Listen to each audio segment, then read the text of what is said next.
Why is there so much pain and suffering in the world that we live in, particularly pain and suffering caused by pathogens like viruses and bacteria? For many people, this represents a real challenge to the Christian faith.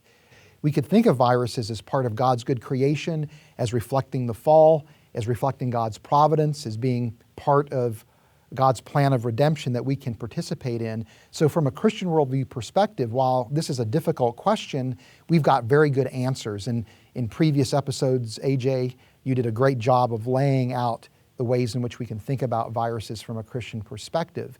You're a virologist, a molecular biologist, and a Christian, so I appreciate your insight. But in this episode, we want to maybe turn the tables a little bit and ask naturalists, ask materialists, atheists, how do you explain the origin of viruses? And is this maybe a problem for the evolutionary paradigm more so than a problem for a Christian worldview? I think that's a great question, Fuzz, and I do think it poses certain problems for a naturalist. Number one, I just want to back up and say what I've said before, that we shouldn't paint all viruses with the same general broad stroke. But if we think about phage, those kind of viruses that infect bacteria, there's probably 10 to the 30, a 1 followed by 30 zeros, numbers of bacteria in the world. There's probably 10 times that amount, or maybe even more, of phage. And as diverse as bacteria are, phage are equally diverse. And yet phage can't make copies of themselves. They can't replicate on their own. They have to replicate inside bacteria. And so life has to come before viruses in order for viruses to make more copies of themselves. So I think the origin of phage and the origin of bacteria is a particular challenge, as is the origin of life for a naturalist.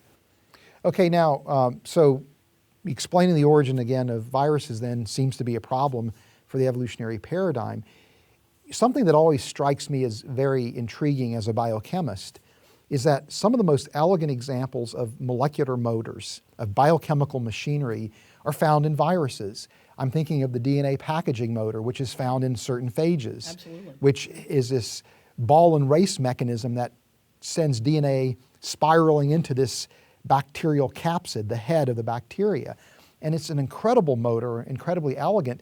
That almost seems like it's pointing to a creator's fingerprints. I mean, what do you think about that? I see it similarly, Fuzz. I think that it's absolutely fascinating the amount of pressure that can be counteracted as that DNA gets packaged into the phage head. And the fact that the machine is moving so quickly and so efficiently, it certainly outproduces many of our motors that are designed by brilliant engineers. So I think that things like that scream design in God's creation. So that would then be consistent with thinking about viruses and bacteria as being part of God's good creation, that we see a central role that these organisms play in the creation, and we can see, again, evidence for God's fingerprints in the design of bacteria and viruses in these molecular machines. So it's really a comprehensive worldview that makes sense of a lot of the data. Whereas from an evolutionary perspective, there's gaping holes, as you're pointing out. Well, and also bacteria have been around for probably 3.8 billion years, and we have to think that phage have been around almost as long.